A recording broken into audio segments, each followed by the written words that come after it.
حضرت ایک شخص نے ہیوی ڈپازٹ پہ گھر لیا ہے جس کا کرایہ اس نے مکان مالک سے 500 روپے طے کیا۔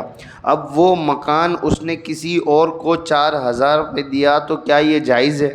ناجائز ہے، کیونکہ یہ مکان مالک کو کتنے روپے دے رہا ہے؟ 500 روپے، اور دوسرے کو کرائے پر دے کر اس کے پاس سے کتنے روپے لے رہا ہے؟ 4 تو 500 کے مقابلے میں ہو گئے، جو باقی کے 3500 وہ کس چیز کے بدلے میں لیے اس نے؟ مکان تو اس کا ہے نہیں، مکان اس کا ہے کہ اس کے بدلے میں یہ کرایہ لے گا آدمی؟ یہ خود کرایہ دار ہے، تو یہ کس چیز کے بدلے میں کرایہ لے رہا ہے؟ بھائی کرایہ کون لے گا؟ جو اس چیز کا مالک ہو وہ لے گا۔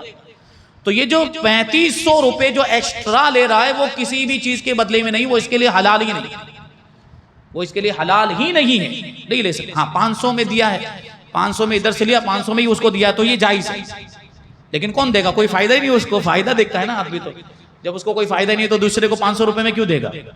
تو اس کے مطلب اس کی کچھ صورتیں ہو سکتی ہیں، عام طور پر نہیں بیان کی جا سکتی، لیکن یہ لوگ اس کا غلط استعمال کرتے ہیں۔ بہرحال وہ شریعت اجازت دیتی تو ہم بھی اس کو بیان کرتے ہیں کہ دیکھیں، میں نے ابھی کیا عرض کیا کہ وہ جو 3500 روپے جو زائد لے رہا ہے وہ اس کے لیے جائز نہیں ہے، کیونکہ وہ مکان تو اس کا ہے نہیں، مکان کا تو وہ مالک نہیں، بیچ والا آدمی۔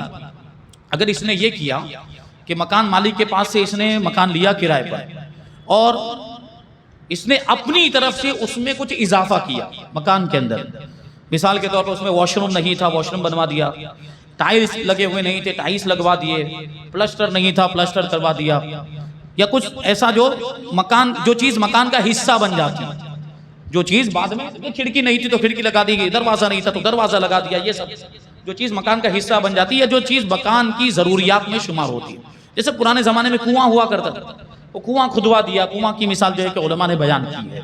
تو یہ ساری چیزیں اس نے اپنی طرف سے بنوائی اور اپنی ملکیت کی نیت سے ہی، یہ ساری چیزیں میری ملکیت رہیں گی، باتھ روم بنایا تھا، واش روم بنایا تھا، دیوار وہ کھڑکی لگائی، ٹائلز لگائی، یہ سب۔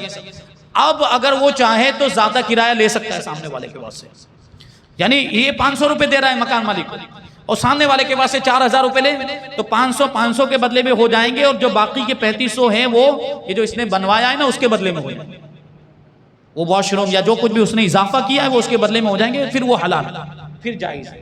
یہ اس کی ایک صورت ہے، اگر وہ اس طرح کا معاملہ کرنا چاہتے ہیں تو ایسا کریں تاکہ وہ گناہ سے بچ جائے۔ یہ ہم نے صورت اسی لیے بتائی تاکہ وہ ناجائز کام سے بچ جائیں اور جائز صورت ان کے سامنے ہو تو اس پر وہ عمل کریں۔